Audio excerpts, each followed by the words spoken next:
Hello student, आज इस video के द्वारा हम अंडजनन यानी oogenesis के बारे में जानेंगे। तो अंडजनन है क्या, यानी जो अंडाशय की कोशिकाएं होती हैं उनके द्वारा अंडाणुओं का निर्माण होना अंडजनन कहलाता है। अब अगर अंडजनन की बात की जाए तो ये मादा के अंडजनन की जो भी प्रक्रिया होती है मादा के अंडाशय में भ्रूणीय अवस्था में ही शुरू हो जाती है। कब? जब वो फीटल स्टेज पे होता है तभी शुरू हो जाती है, यानी जब वो भ्रूण में ही होता है शिशु तभी उसमें अंडजनन की प्रक्रिया शुरू हो जाती है। यानी अगर बात की जाए तो मादा के जन्म से पहले ही माता के गर्भाशय के अंदर ही जो मादा शिशु है उसमें ही अंडजनन की प्रक्रिया शुरू हो जाती है। और प्रत्येक अंडाशय में लगभग 20 लाख अंडजनन कोशिकाओं का निर्माण होता है। कब होता है? भ्रूणीय अवस्था में, यानी जन्म से पहले ही 20 लाख अंडजनन कोशिकाओं का निर्माण हो जाता है। जन्म के बाद अंडजनन कोशिका का निर्माण नहीं होता, यानी जो भी अंडजनन कोशिकाएं बनती हैं, अंडजनन कोशिका को इंग्लिश में ओगोनिया कहते हैं, ठीक है। तो ये जन्म से पहले ही बन जाती है और लगभग 20 लाख के आसपास बनती हैं। जन्म के बाद ये फिर दोबारा नहीं बनती। अंडजनन कोशिका यानी ओगोनिया से भ्रूणीय अवस्था में एक प्राथमिक अंडक यानी प्राइमरी oocyte का निर्माण हो जाता है। ये कैसी होती है? द्विगुणित होती है। ये जो प्राथमिक अंडक, ये जितनी भी यहाँ तक की अवस्था है ये सब भ्रूणीय अवस्था में ये क्रिया पूर्ण हो जाती है। जन्म के बाद इसमें कुछ नहीं होता, ये जन्म के पहले ही हो जाता है। जो प्राथमिक अंडक कोशिका होती है इसमें ग्रेन्युलोसा कोशिका की एक परत घेर लेती है, जैसा इन चित्रों में दिखाया गया है। तो ये जैसे प्राइमरी oocyte यानी प्राथमिक अंडक कोशिका है तो इसके बाहर एक लेयर बन जाती है, एक परत बन जाती है, इसे ग्रेन्युलोसा लेयर कहते हैं। बहुत संख्या में प्राथमिक कोशिका जन्म से यौनावस्था तक आते आते नष्ट हो जाती है, यानी डीजनरेट हो जाती है, ठीक है। यानी जो 20 लाख थी वो यौनावस्था यानी जन्म से प्रारंभ होकर यौनावस्था यानी लगभग 11 से 13 वर्ष तक की आयु तक में ये बहुत सारी डीजनरेट हो जाती है, यानी नष्ट हो जाती हैं। और इनमें से केवल 60,000 से 80,000 कोशिकाएं ही शेष रह पाती हैं। 20 लाख से कितनी शेष रह पाती? 60,000 से 80,000, यानी प्रत्येक अंडाशय, 2 अंडाशय होते हैं तो दोनों में 60,000 से 80,000, यानी एक अंडाशय में 60,000 से 80,000 कोशिकाएं ही शेष रहती हैं, बाकी सब डीजनरेट यानी नष्ट हो जाती हैं।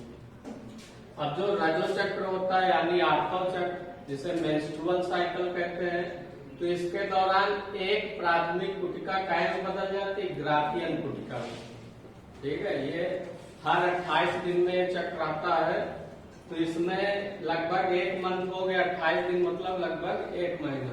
तो यानी प्रत्येक माह में एक प्राथमिक कोशिका ग्राफियन कोशिका में बदल जाती है, ठीक है। अब जैसे यहाँ शुरू करते हैं, पहला है गुणनत्रावस्था, यानी ये जो अंडजनन की प्रक्रिया हो रही है 3 अवस्थाओं में पूर्ण होती है। पहली है गुणनत्रावस्था यानी मल्टीप्लीकेशन फेज। इसमें क्या होता है कि जो आद्य जनन कोशिकाएं होती हैं, प्रीमोर्डियल जर्म सेल, ये सब भ्रूणीय अवस्था में ही होगा, ठीक है। तो प्राइमोर्डियल जर्म सेल क्या होगी? इनमें समसूत्री विभाजन होगा यानी माइटोसिस डिवीजन होगा और इनकी संख्या में वृद्धि होगी, यानी गुणनत्रावस्था का मतलब ये है कि उनकी संख्या में वृद्धि होगी।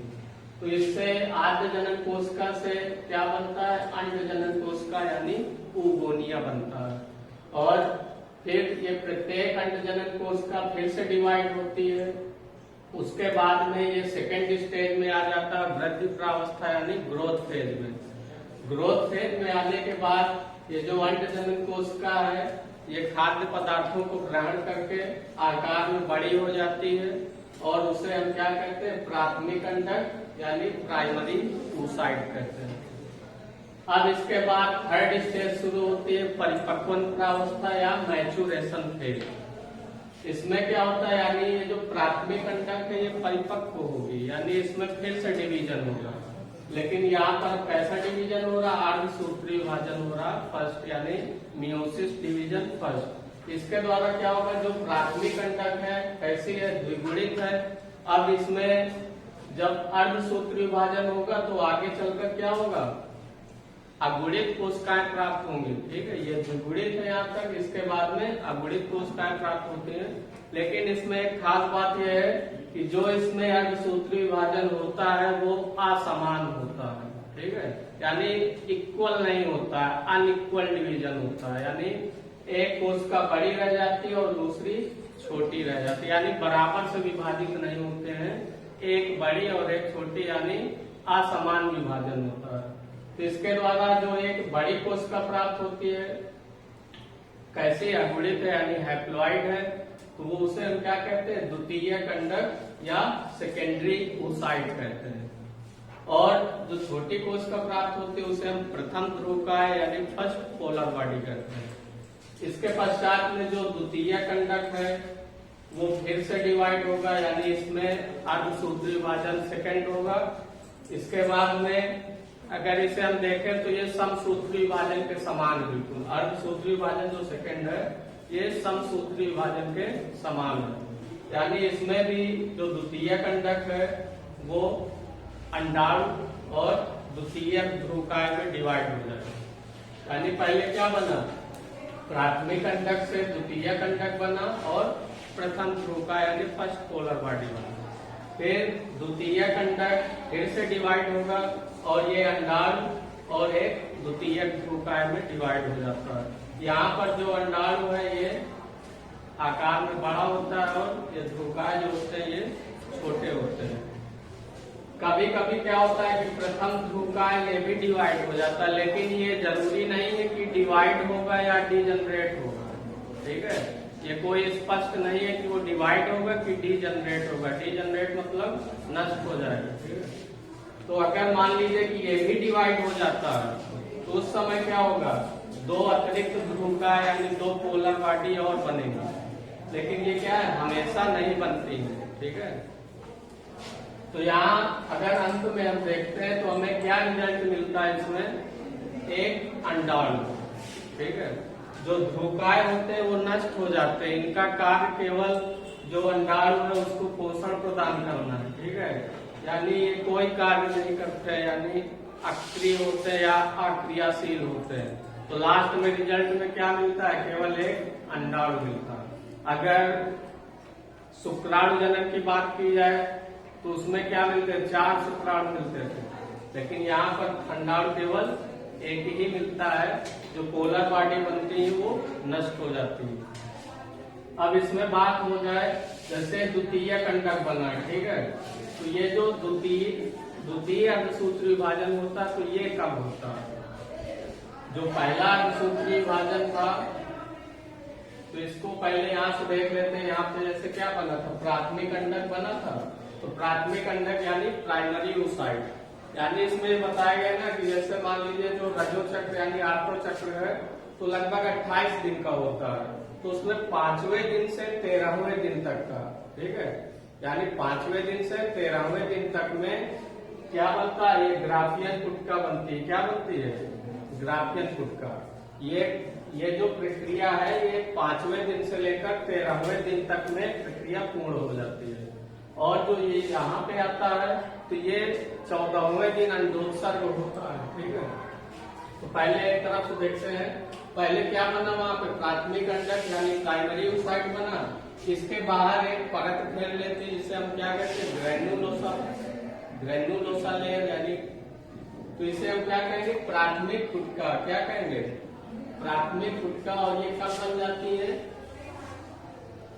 प्राथमिक गुटका कब बन जाती है, भ्रूणीय अवस्था में। ठीक है, फिर ये प्राथमिक गुटका क्या होगी, द्वितीय गुटका में चेंज हो जाएगी और इसके बाद द्वितीय गुटका तृतीय गुटका में चेंज हो जाएगी।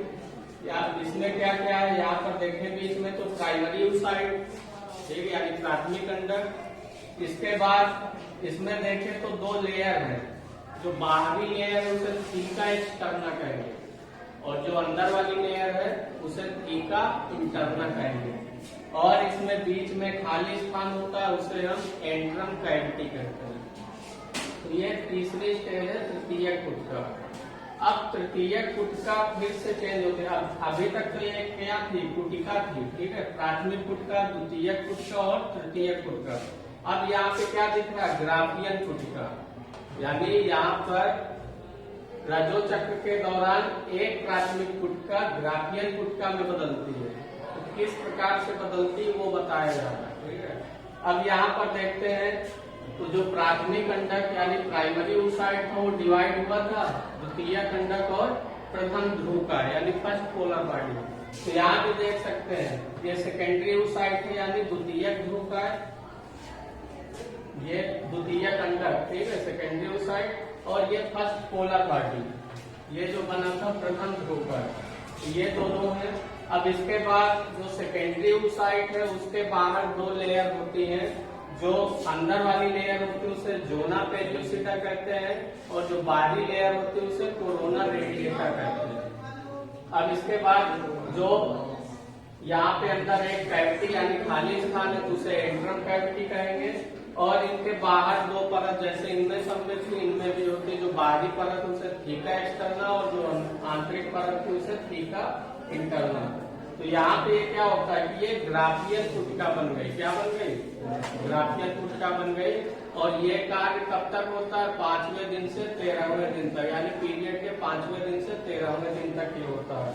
अब 14वें दिन क्या होता है, अंडोत्सर्ग होता है। अगर अंडोत्सर्ग क्या है तो रजो चक्र के दौरान 14वें दिन इस ग्राफियन गुटिका का फट जाना और ये जो सेकेंडरी oocyte है इसका बाहर निकल आना, ये क्या कहलाता है, इसे हम क्या कहेंगे, ग्राफियन गुटिका का फट जाना और इसे बाहर निकल आना, वो क्या कहलाएगा, अंडोत्सर्ग कहलाएगा, ठीक है।